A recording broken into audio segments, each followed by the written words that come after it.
Hi, Chelsea. My mic is on.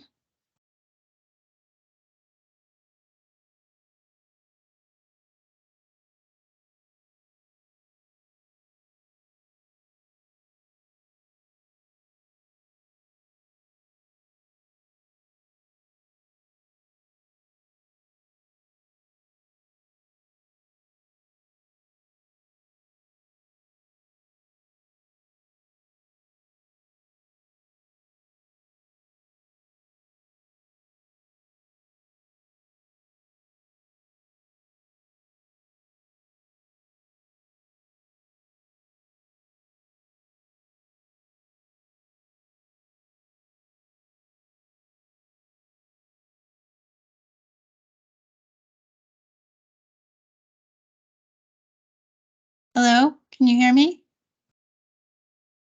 It says my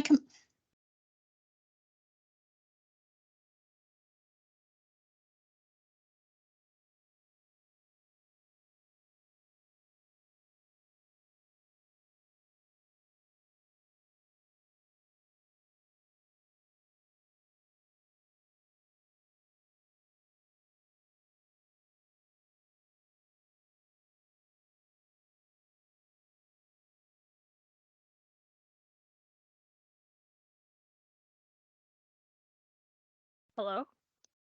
Hi, I'm here. There we go. Okay, perfect. Just had to change a setting. Sorry about that. That's okay. That's why I tried to come in early.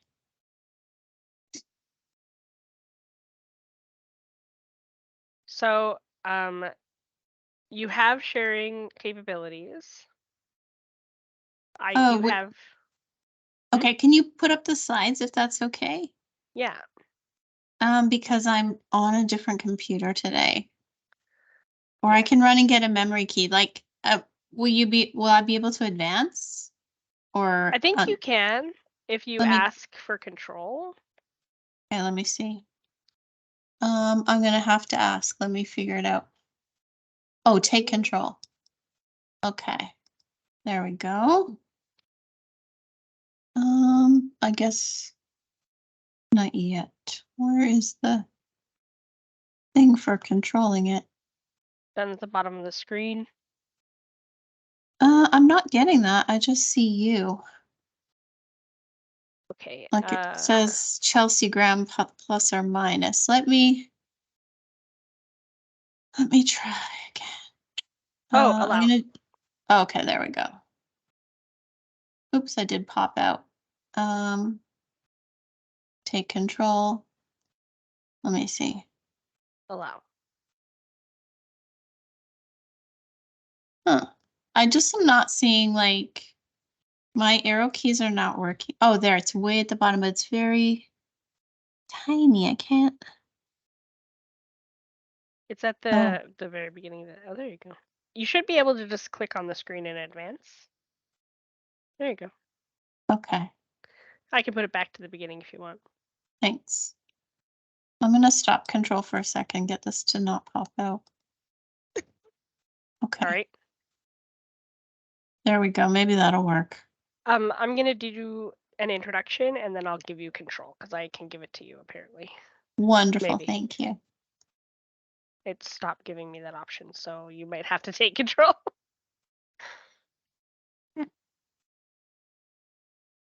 I'm gonna stop sharing and make sure I'm sharing just the presentation so that you're not getting strange pop-ups.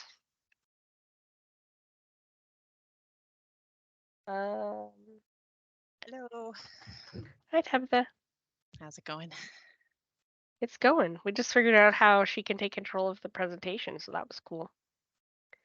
Nice. Yeah. Awesome. Good to see you again, Dr. Saw. How are you? Fine. You can call me Rebecca. No worries. Oh, thanks, Rebecca.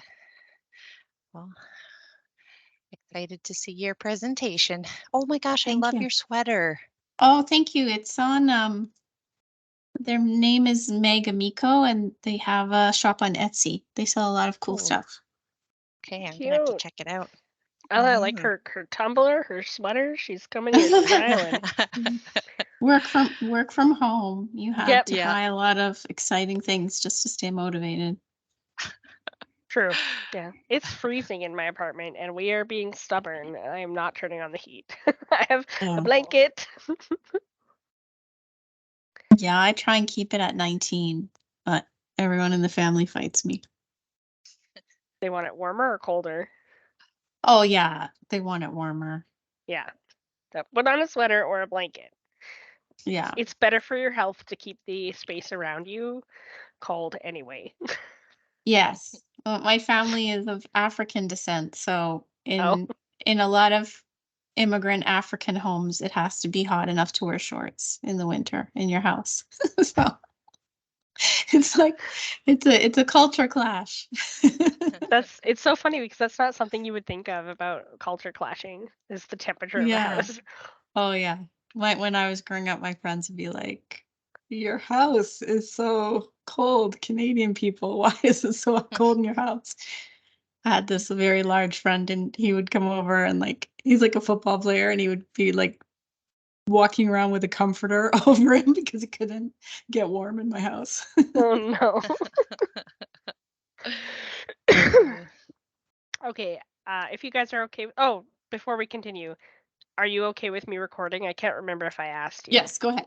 Okay, it's recording now. I'm going to trim all this chatter out when I put it on the site. So letting people in. Okay, perfect. Hello. Lunchtime gets a little slow. People will trickle in up until 15 minutes after. So That's fine.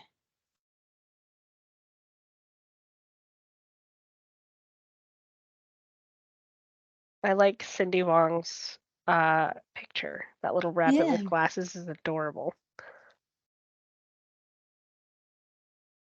If it gets glitchy, Chelsea, I might just get you to take control of the slides, but hopefully it's all going to go smooth. Yeah, that's perfectly fine. Okay. I'll be here manning it anyway, so. Mhm.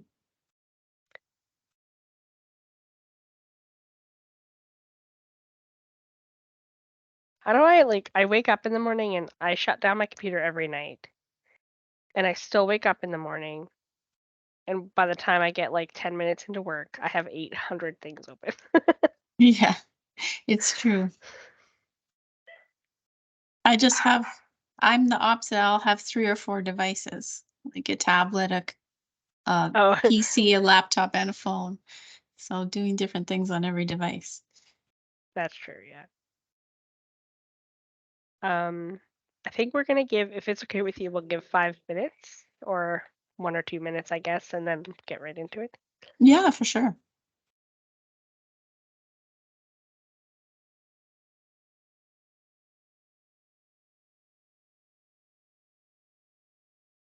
We had 24 people register, so. Oh, it's whoever here is who needs to be here. I'm always okay with that. Perfect.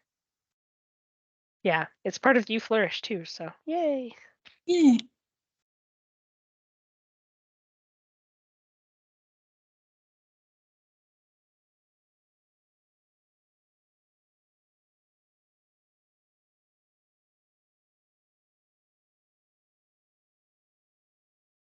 Hello, everybody coming in. We're just gonna give it another minute and then we're gonna get started.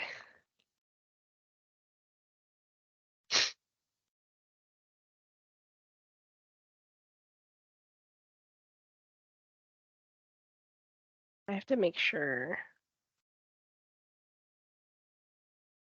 everybody's allowed to use their mics in the. Okay, perfect.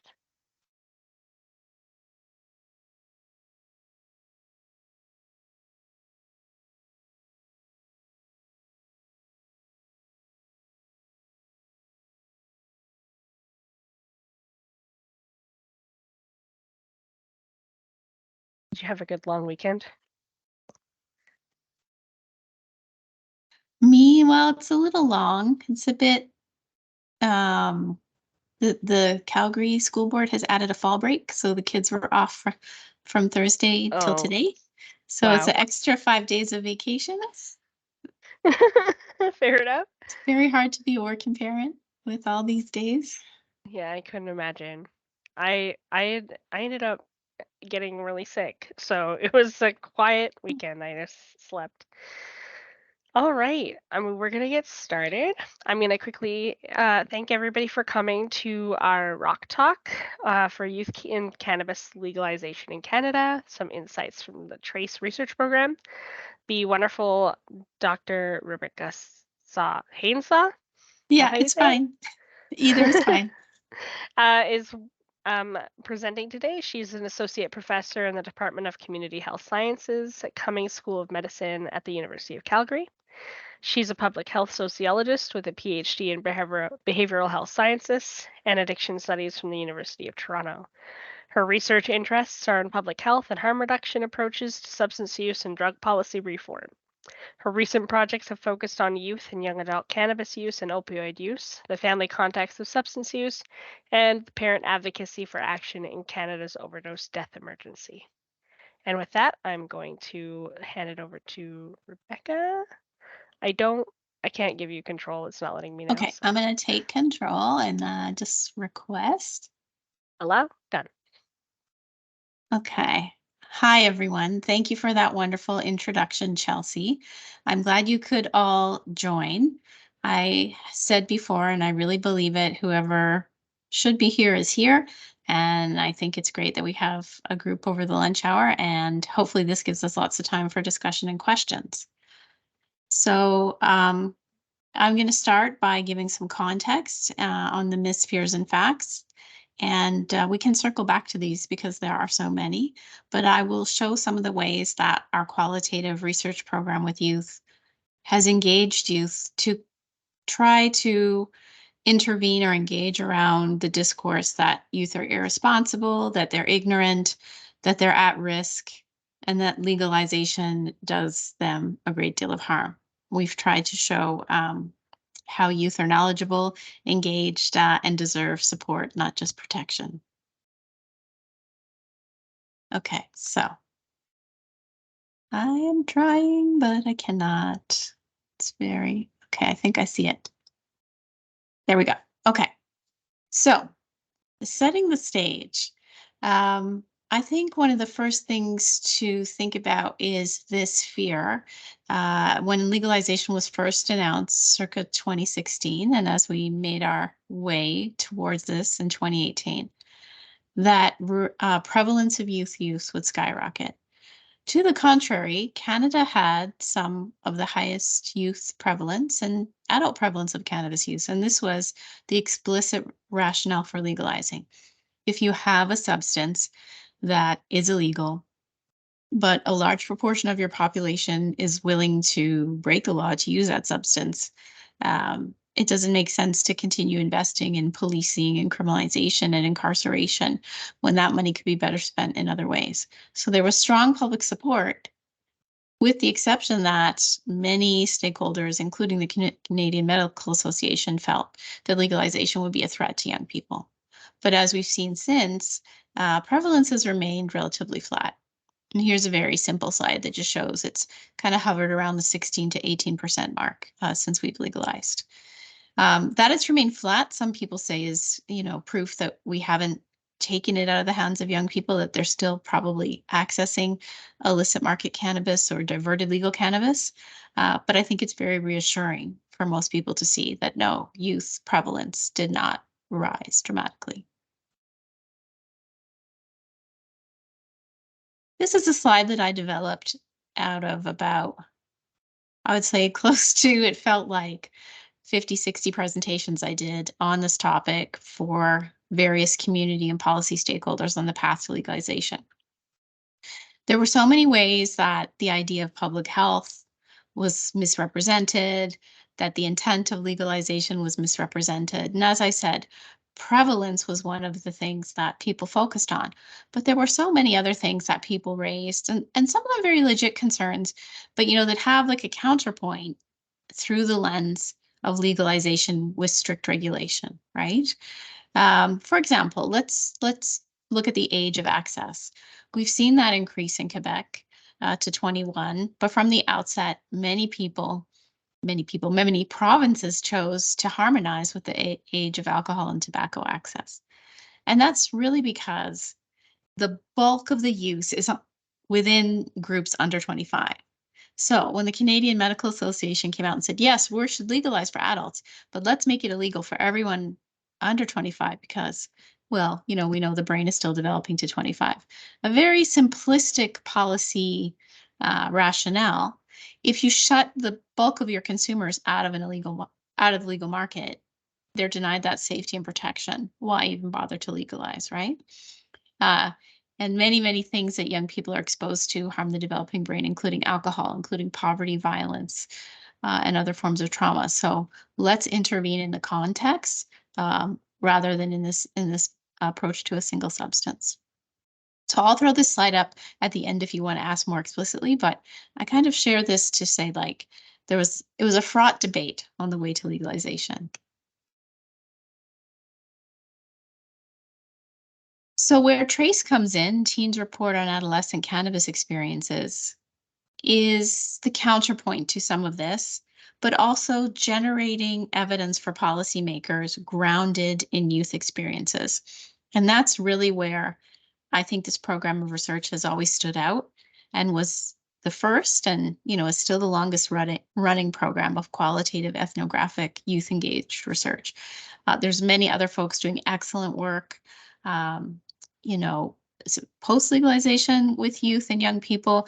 There's community-based project, there's public health projects, but I think we really captured early on the missing voice of young people, and we tried to bring that to the forefront through qualitative research. And our focus, we couldn't say harm reduction in 2006, it was extremely controversial, but we would say harm prevention and reducing harm. First and foremost, engaging youth. And then more recently, we've, really critically evaluated where some of our approaches have fallen short, and we're prioritizing equity among youth because, of course, all youth who use cannabis are not the same. Why is a harm reduction approach important for young people? Well, here's some things that are no longer in fashion, and that's, the former name of the Washington team there, where you see Nancy Reagan promoting, and just say no. This was never an evidence-based approach to drug education, to drug prevention and messaging, but it was very popular in the 80s with the rise of crack cocaine and this, policy concern in the discourse about protecting young people. Likewise, we had similar, very lacking fear-based approaches. This is your brain on drugs, cracking the egg in the pan, basically that idea that you're frying your brain and you're doing lasting harm. Where TRACE was successful early on is when you hear things like scare tactics don't work, abstinence-only approaches, really alienate youth.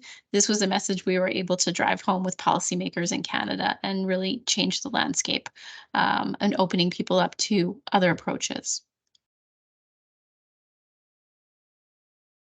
So as I mentioned, those graphics really illustrate the limitations. But when you look at what is out there, we have these very universal approaches to cannabis education. And it's kind of a one-size-fits-all approach where everybody gets the same thing. It assumes that everybody has the same resources, the same access to things for coping, or even the same structural advantages around, income and education and family support. And it's really not always the case. On the other hand, we have approaches that I would say very much focus on risk behavior, and they focus on drug use as, a very high risk behavior that diminishes every other opportunity, rather than a holistic approach that says, well, let's look at drug use in context. What else is happening for the young person? And I often say this is another way where we've had some traction, and it's been woven into the federal policy approaches, that the best drug prevention is really not specific to drugs at all. It's about everything else that wraps around the young person and their community. So if you want better outcomes for youth, intervening on a single substance is likely to have, very minimal returns. You need to address social determinants of health and health inequities. So very much a public health approach.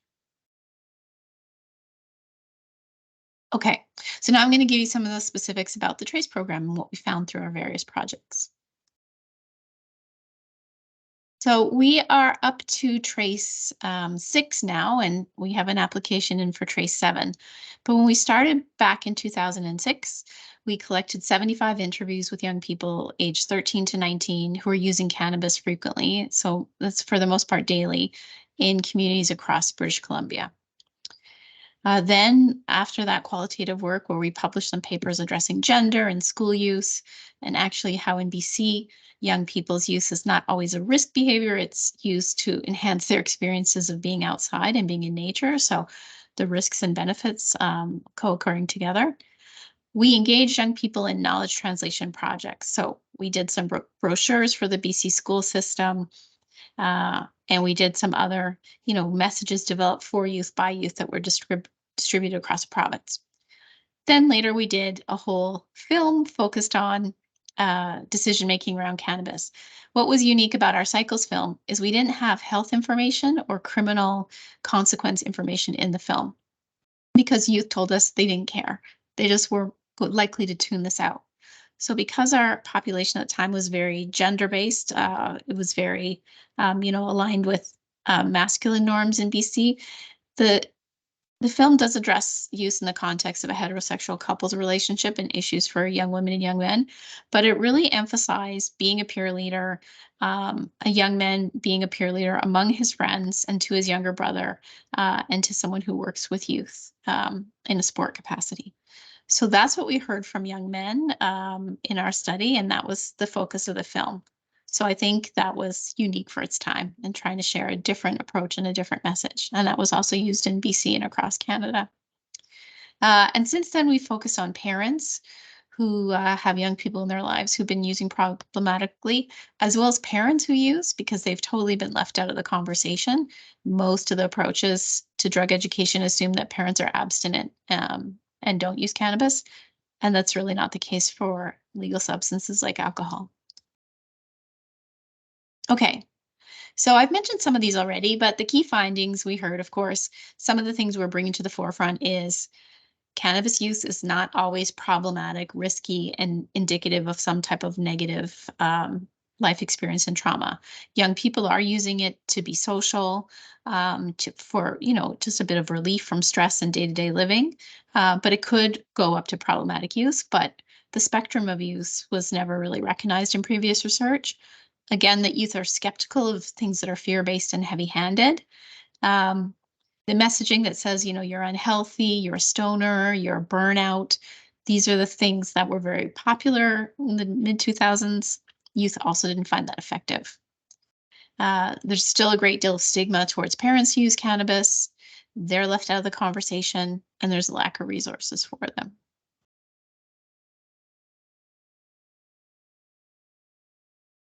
Okay, so our current and most recent completed project, we have one underway right now, but the last one we completed was Trace 5. And this was really to look at cannabis use in the context of health and social inequities. So we wanted to do this in communities, but of course, COVID, so we were forced to pivot online. But we did manage to recruit 56 young people across Canada and do 4 focus groups. So we did interviews and focus groups, a lot of rich qualitative data collection with young people. So our key findings from this is that, again, we wanted to generate some qualitative data around this idea about how inequities shape use. And we did hear about the spectrum that we had identified before, but we heard more explicitly about harm reduction strategies and the uses of cannabis in the context of really, I would say, major life experiences and what we called health and social struggles. It's really hard to translate ideas like social determinants of health and health inequities to people who haven't studied this or have a background in it. So we talked to young adults about health and social struggles really broadly. And it was striking how young people told us about using cannabis, not just as a form of day-to-day coping, but some folks were using it as a deliberate survival strategy. When mental health resources weren't accessible, cannabis was something they could turn to for some type of, relief and coping in a more serious way as an adjunct to other mental health therapies. I mean, one of the really striking findings early on is that people who felt stigmatized and couldn't come forward, who'd experienced some type of sexual violence or sexual harm, were using cannabis as their way of coping and sort of dealing and processing with that trauma. And I want to take great care here in sharing this finding, not to pathologize or blame young people or saying, well, they're misinformed, they should just get, real therapy and real help. Young people had a lot of mental health literacy, health literacy, and were being very explicit and deliberate in what they shared with us about where, when, and why they were using cannabis as part of their repertoire for coping. Self-medication is also a term that people throw around. To me, it is a bit pathologizing of a term, and young people kind of push back on that. But that is another tool for thinking about this. That when there's not access, and we know there's there's a huge gap in supports that are available. This is one thing that people are deliberate about.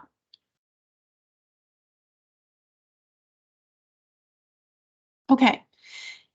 And as I've shared, previously, young people were also deliberate about harm reduction strategies. So the idea is that, young people don't know what they're doing. They just use a drug. They're not educated. I think this is a myth.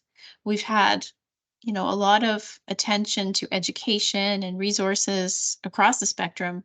Young people access this, and when they can't access it, they just, they search it up online. So if we don't engage them and provide them with really open-minded, fact-based approaches, they will find the information they need on their own.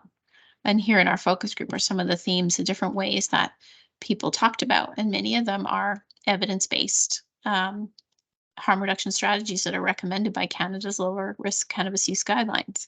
To start low and go slow, avoid the high risk illicit products, access from the legal markets, use in familiar settings, have someone with you, check in with yourself. These are all evidence-based things from lower risk guidelines and also from substance use research more broadly, right? For any substance, not just cannabis.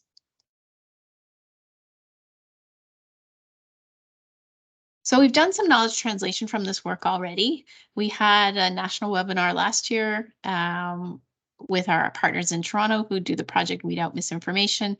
At this group, at this event, most importantly, we had groups from across Canada, including Get Sensible, Canadian Students for Drug Policy, the YMCA's Youth Cannabis Project, an Inuit Youth Education Project from the North, and just trying to show the diversity of harm reduction approaches to cannabis in Canada. And if you're interested in that, we developed a booklet, has about 12 of the projects that have been rolled out. So we've done quite a great deal of work with young people, and I think it's paid off, and that the knowledge is there and the capacity is there where it wasn't before legalization. Coming in 2024, we'll have a special issue of the International Journal of Drug Policy, which will try and mobilize some of this knowledge from our Canadian research colleagues, but also more broadly. And also, we use this evidence right now, you may not be aware, but the federal government is reviewing the outcomes of legalization so far. And so we provided information to them for their youth panel.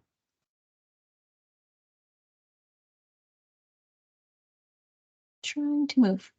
Okay, so right now, as I mentioned, we are looking at something a little different from that ethnographic and qualitative youth engagement approach. We're looking at how and where young people are seeking treatment for cannabis use, because this is another major gap in our knowledge. Are young people really, and when I say young people, that's from teens all the way up to young adults, are they seeking access to care? Do they need this type of service? Is cannabis-specific treatment a real gap post-legalization? And so we have some money from the Canadian Centre on Substance Use and Addiction to look at this. So this study is ongoing. If you're interested or you know people who would want to talk to us, I would welcome you to get in touch, because we're still talking to clinicians, young people, and parents and caregivers about the gaps in the system.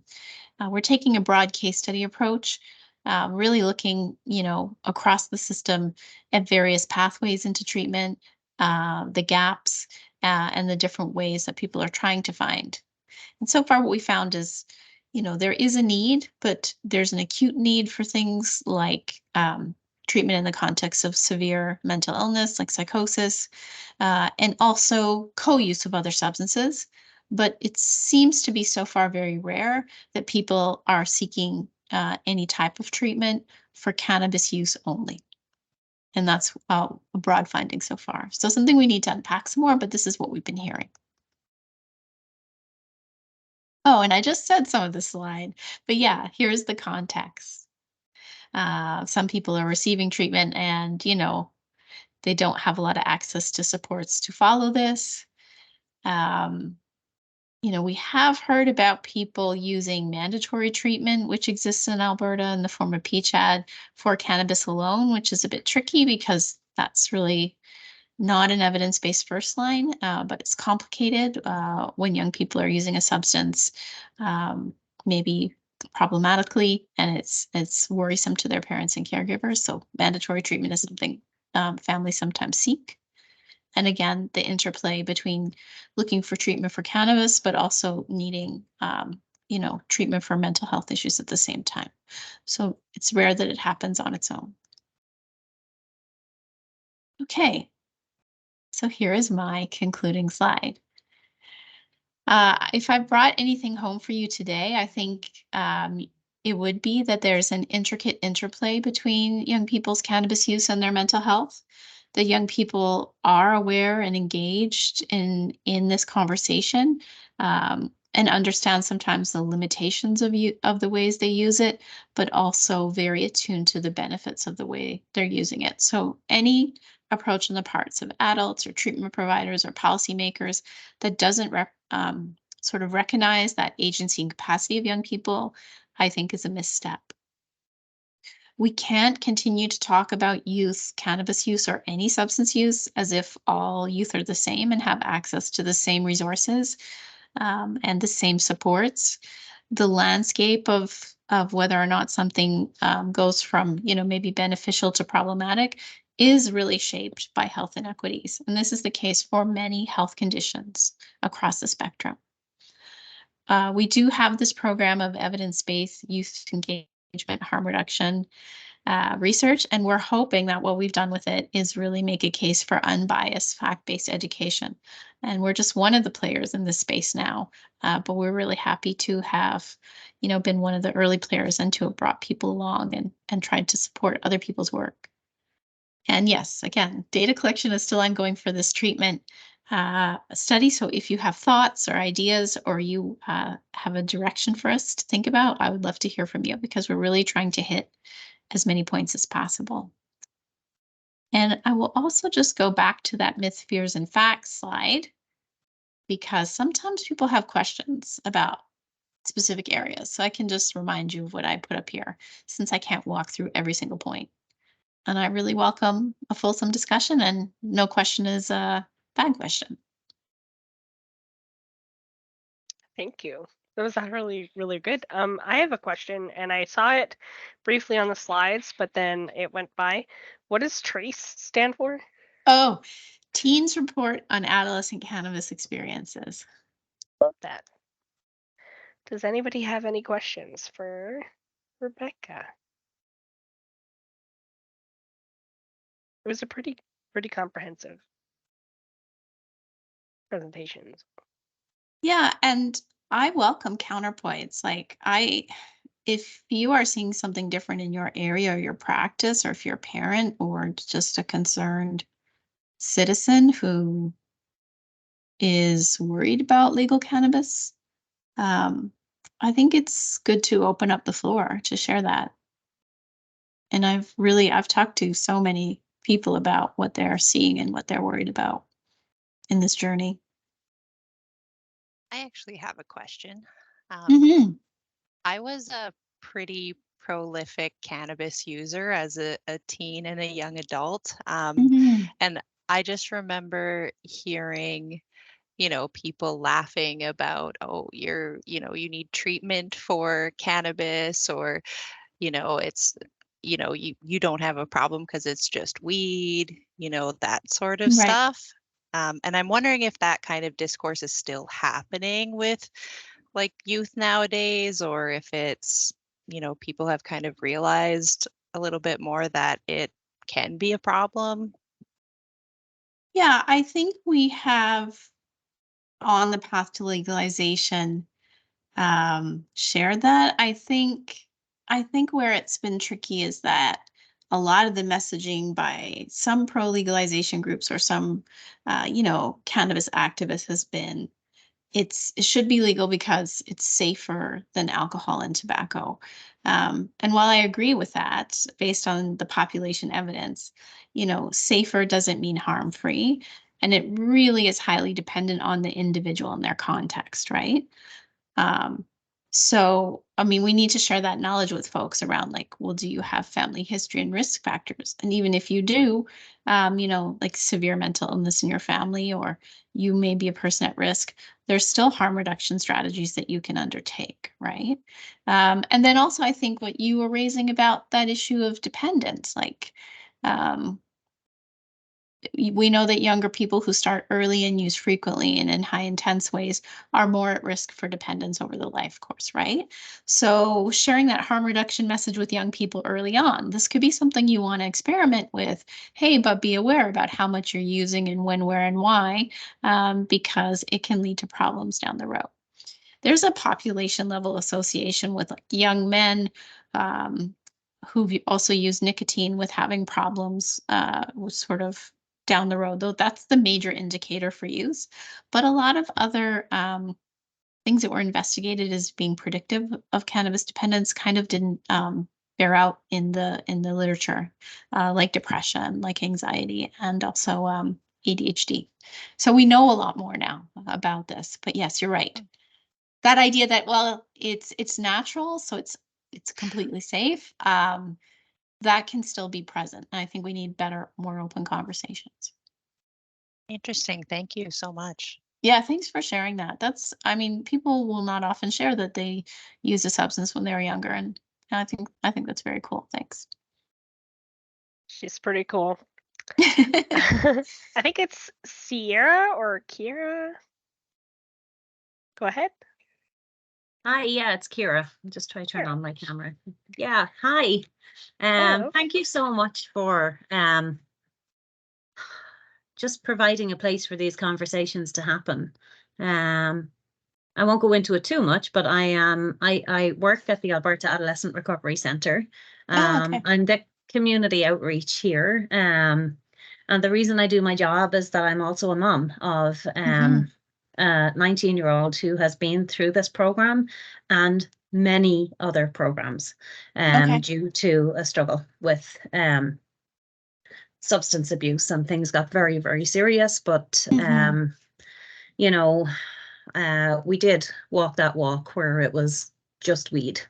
Yeah. And that gray area as a parent it's terrifying because Yeah. of the message in society that it is legal and it's just weed and everybody else is doing it, and like it's terrifying to try and ignore that message as a parent, but also in the same thought realizing that, yeah, we're stepping into something completely new and we have no idea, because this was not a concern when I was a teenager. Not that I'm saying that weed wasn't around, but it wasn't legal and fancy and looking lovely, I guess just like alcohol was, like there weren't flavored drinks that don't even taste like alcohol. So it's that recognition that it's much easier for these adolescents to step into justifying their journey with weed and alcohol. And obviously we see a lot of kids here. I mean, we take care of kids between 12 and 21. So some of these kids are so lost when they come into treatment, and it's the justification of just being weed. I mean, there are many kids here that it is just weed, but the damage that the weed leaves behind is just as destructive sometimes as if they were much harder drugs, and it's very, very concerning.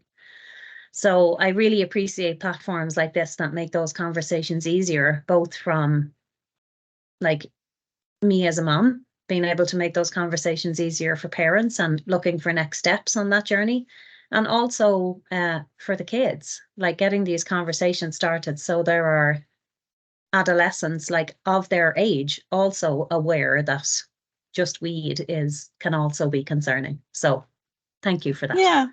Thank you, Kira. I mean, I really appreciate the lived experiences of parents. And as was said in the introduction, like in my other area of research, I do work with parents whose children have died from overdose. So yeah, I'm right on board with that sharing of lived experience that you have in your professional and personal role. So thank you. That's courageous to do. And you might be interested in this paper that we wrote from our parent study called Parents Are the Best Prevention, with a question mark.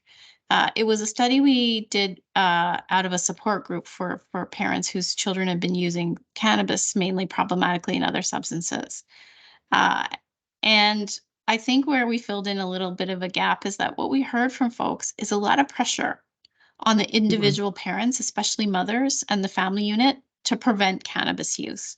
And this idea that, well, you just have to hold on to your kids, or you just have to have a strong attachment, or you just have to eat dinner around the table every night. There was a lot of blame and shame towards parents, as if they were the sole thing that could prevent use.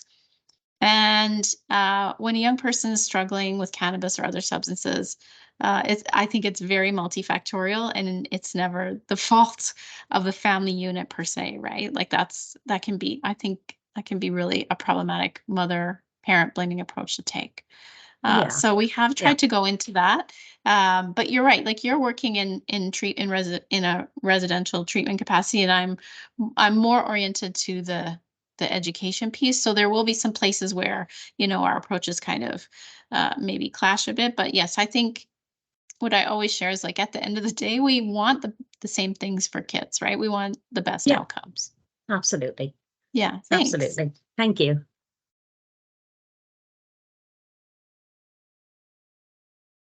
Sorry for my long explanation. I get I get so excited to talk about my research. Still a research like it. nerd. We wouldn't be where we are today without research nerds. So, all right. If nobody has any further questions,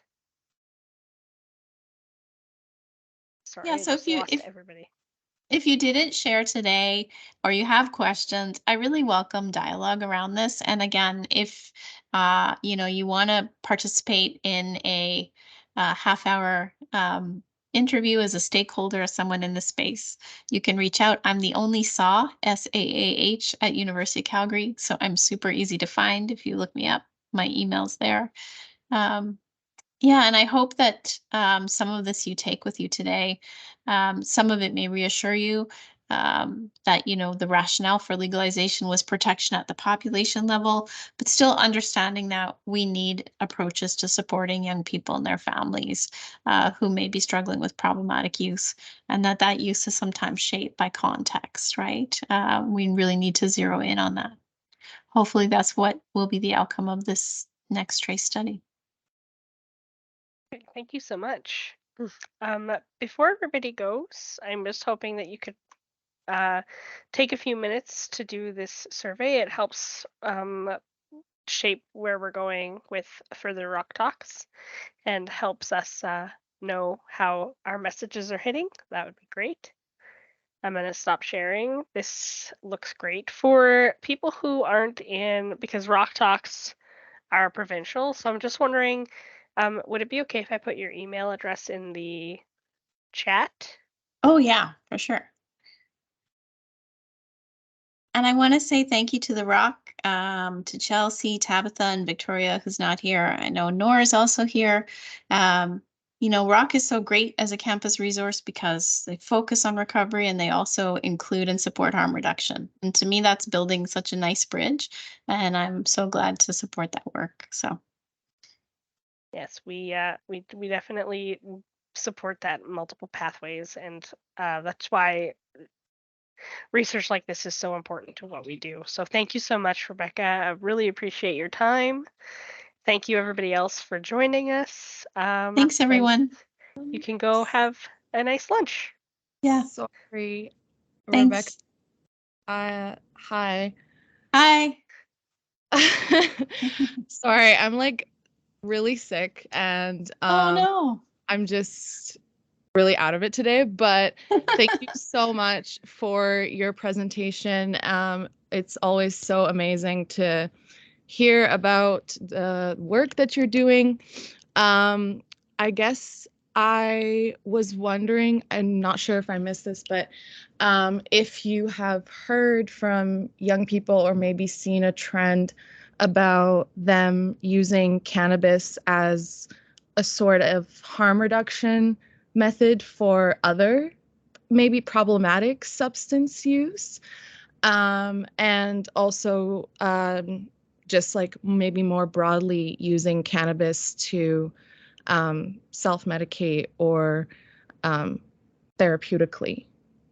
Yeah, I sort of got at that when I was sharing some of the early trace results, but I'll share like sort of a population youth example that I often used when I was giving these talks in the legalization path to try and bring this home for folks. And that is, when we did trace and we talked to young people about when and where they were using the first studies, we heard something pretty remarkable from young women, because I'm referencing back to this idea of sexual violence and harassment.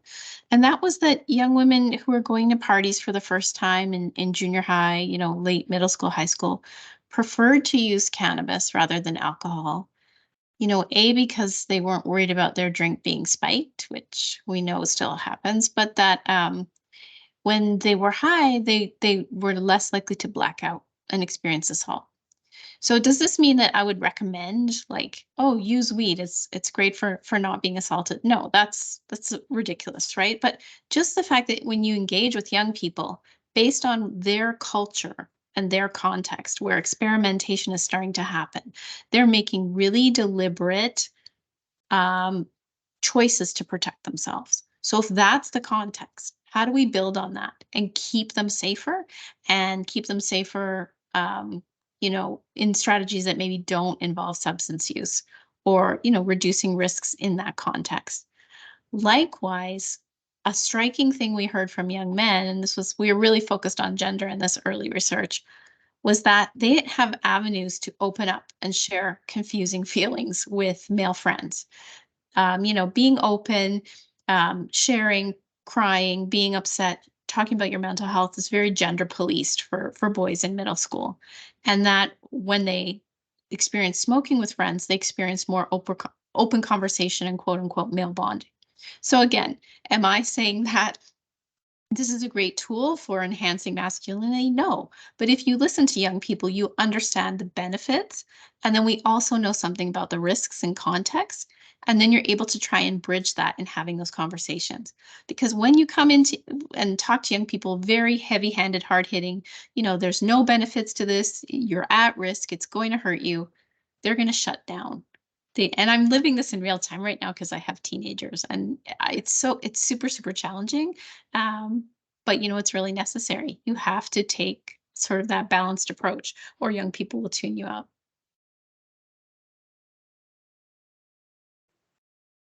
Thank you so much. Yeah, it's just super important to listen to young people and understand like the different challenges that they're facing. And it's like young people are so smart and like resourceful and able to make good choices, when provided with evidence-based information and support. I'm just interested, I guess, in cannabis as harm reduction. And I like how you brought up the context of assault, because that is such a big thing for female presenting people, mostly. And that's what I was trying to get at, I guess, with like young people being able to protect themselves and like make decisions that increase their ability to still be integrated in their environment, but like protect themselves in a way. So I still, and I would like to share, because we are having this conversation about harm reduction, I still want to share that it's appropriate for younger youth, and I think it's based on your family's values and where you're at, to say, please delay as long as possible. But also to be in that position where you can have that conversation when a young person is coming to you indicating that they have been trying it, or maybe they're running into problems. But just because we are very much endorsing harm reduction and support, that doesn't mean it's a blanket endorsement to use.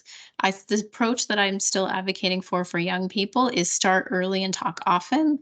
8 to 9 is a great start, because if you wait until they're in middle school, there's all the drugs are available. So you better have that conversation before they're in that context.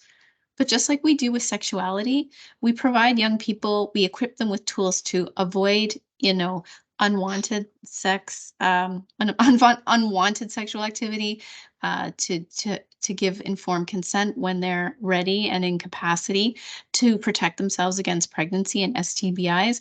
We don't say, you have to wait till you're 25. We've changed our approach to talking to young people, and it is a harm reduction lens in that case. And we haven't really got there for substances, but to me, that is approach. If you're going to do this, I want you to be as safe as possible. Here's the information that you need, and here are signs that you're running into trouble, and here's how I can help you. I think that's what adults are equipped to do, if we're able to.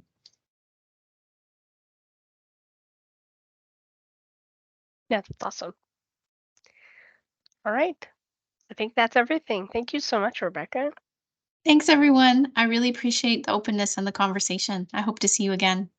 Yep. Thank you. Bye, everybody. Bye. Bye, Chelsea. Thanks.